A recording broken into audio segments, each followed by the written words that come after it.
Hey guys, welcome back to my channel Bansal biology. आज का video उन सभी स्टूडेंट्स के लिए है जो कि बीएससी में है या फिर एमएससी में है और सोच रहे हैं कि वो अपनी जो एमएससी या पीएचडी बाहर से करें और जापान भी वो कंसीडर कर रहे हैं वहाँ से भी करने का।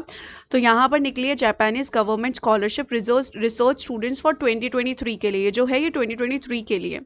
तो अगर हम यहाँ पे देखें लेवल क्या है, ग्रेजुएट स्कूल लेवल है, एज दी हुई है 35 ईयर ओल्ड होनी चाहिए। फील्ड ऑफ स्टडी अगर हम देखें तो बहुत सारे सब्जेक्ट्स इंक्लूडेड है, including biology and biotechnology. Qualification and conditions ये है कि अगर आपको मास्टर्स में जाना है या फिर doctoral courses first phase research student में जाना है तो आपकी बैचलर डिग्री होनी चाहिए, 65% मिनिमम मार्क्स होने चाहिए और कैंडिडेट के पास उसका ऑन या बिफोर 30 सितंबर 2023 तक उसकी मार्कशीट उसके पास होनी चाहिए।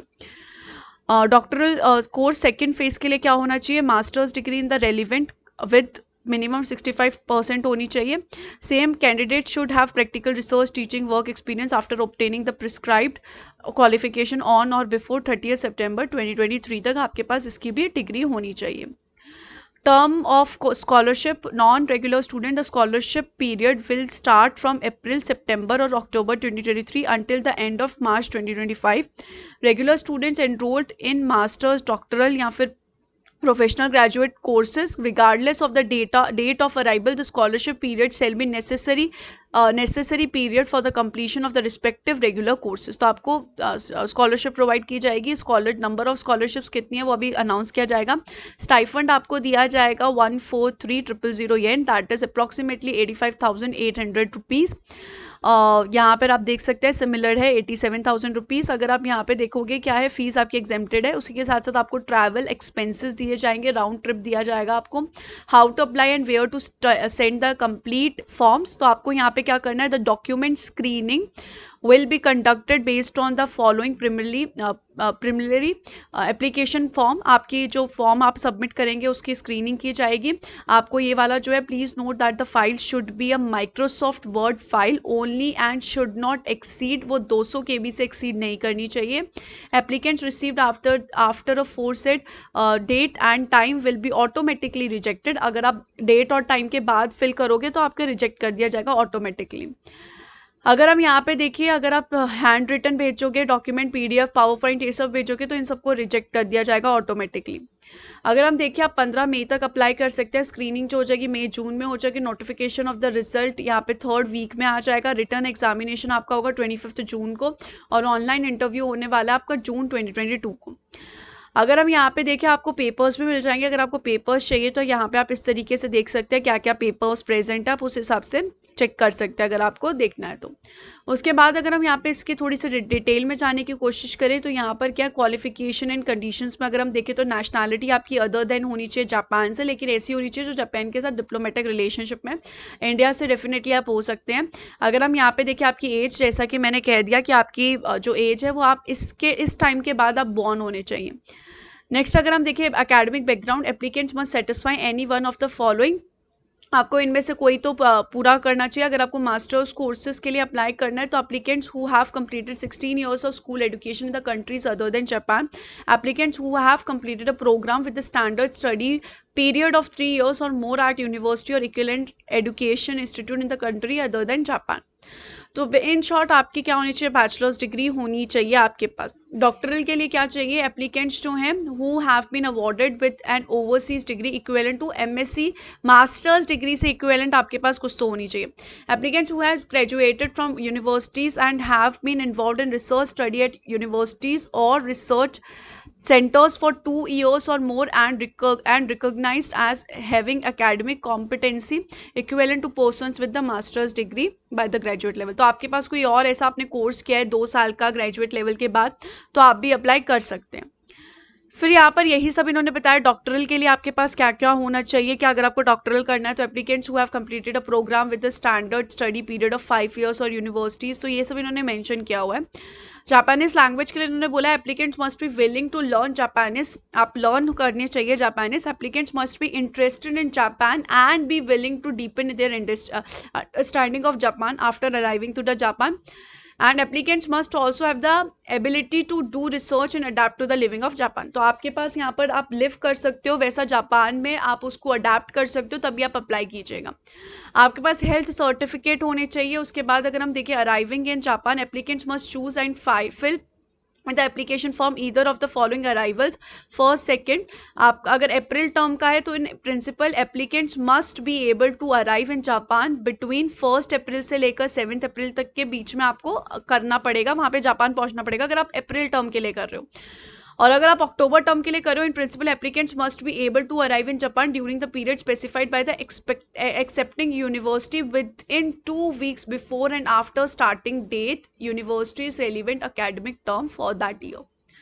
तो अगर आपको यहाँ पे अक्टूबर के लिए कर रहे हो तो जो भी यहाँ पे होगा स्टार्टिंग पीरियड, उससे आपको 2 वीक पहले पहुँचना है।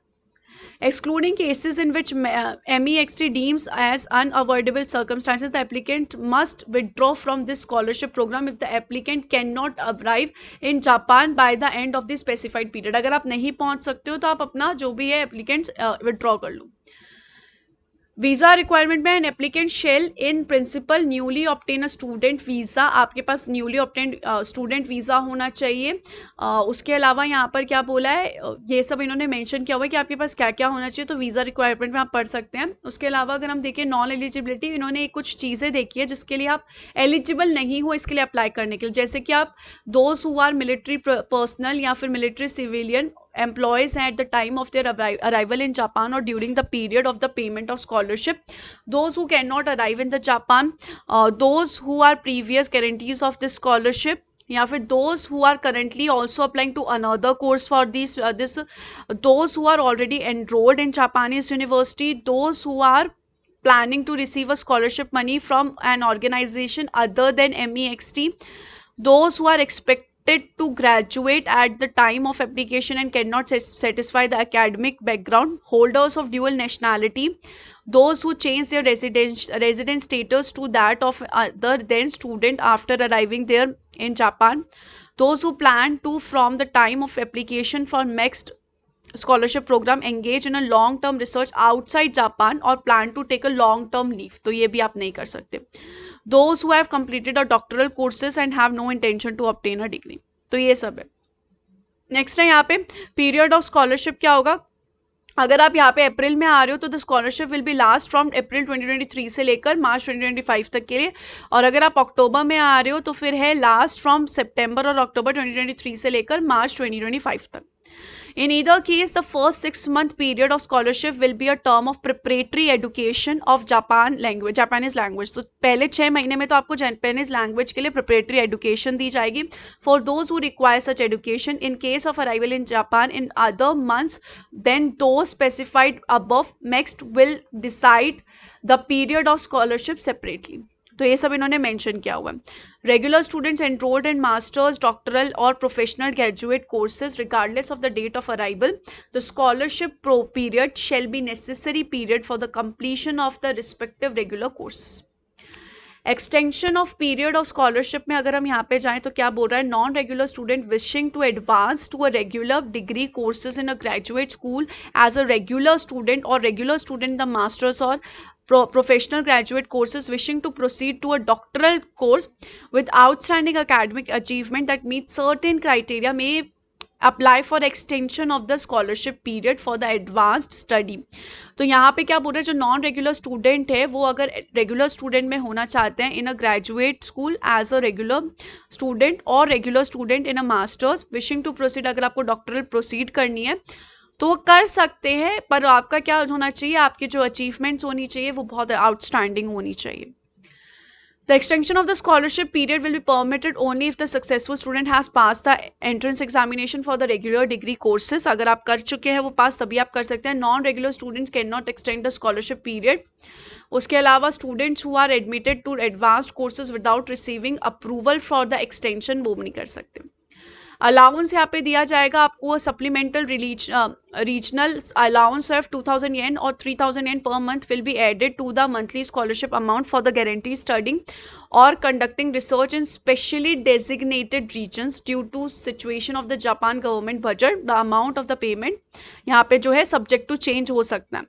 और ये तो यहाँ पे यही, फिर आपकी एडुकेशन फीस जो है यहाँ पे आपको बोलना है कि जो भी MEXT पे करेगा आपकी, उसके अलावा यहाँ पे ट्रांसपोर्टेशन टू जापान जो है आपको stipulate the travel schedule and route and provide an airline ticket to, आपको एयरलाइन टिकट वगैरह प्रोवाइड की जाएगी। Transportation from Japan based on the applicants by the guarantee the next will provide an airline ticket, तो आपको वापस के लिए भी एयरलाइन टिकट प्रोवाइड की जाएगी। Suspension of the payment scholarship, suspension किया जा सकता है। Guarantee is determined to have made a false statement, अगर आपने क्या वायलेट किया हो तो ये सारी चीज़ों में आपको कर सकते हैं। The process of the application and selection, तो सबसे पहले है call for the application opens at each, तो अप्रैल 2022 में ईच ओपन हो चुकी है। फर्स्ट स्क्रीनिंग होगी जुलाई में। Request of provisional acceptance to the Japanese universities अगस्त में होगी। Submission a placement reference application form सितंबर में। Second screening and university placement अक्टूबर में। Notification of result of selection and university placement Feb में होगा 2023 में। तो ये सारे हैं। फिर यहाँ पे दिया हुआ है एप्लीकेशन डॉक्यूमेंट्स, यहाँ पे आपको जो जो भरने हैं, किस तरीके से करने हैं, ये सब इन्होंने मेंशन किया हुआ है। आप आराम से इनके साथ गो थ्रू करके जा सकते हैं, आप आराम से ये सारी चीज़ें देख सकते हैं। फर्स्ट स्क्रीनिंग किस तरीके से होगी, एवरीथिंग, ईच एंड एवरीथिंग ये मेंशन किया हुआ है। तो गाइस आप अच्छे से इसको पढ़ सकते हो, के लिए काफ़ी लंबा है। यहाँ पे आप आराम से इसको बैठिएगा, पढ़िएगा। अगर आप इंटरेस्टेड है तो ज़रूर ये जो फॉर्म है ये फिल कीजिएगा, अगर आपको जापान में जाके पढ़ना है। बहुत अच्छी अपॉर्चुनिटी है। So I wish you all the very best. Thank you so much for watching this video. Don't forget to subscribe my channel, share this video with all your friends.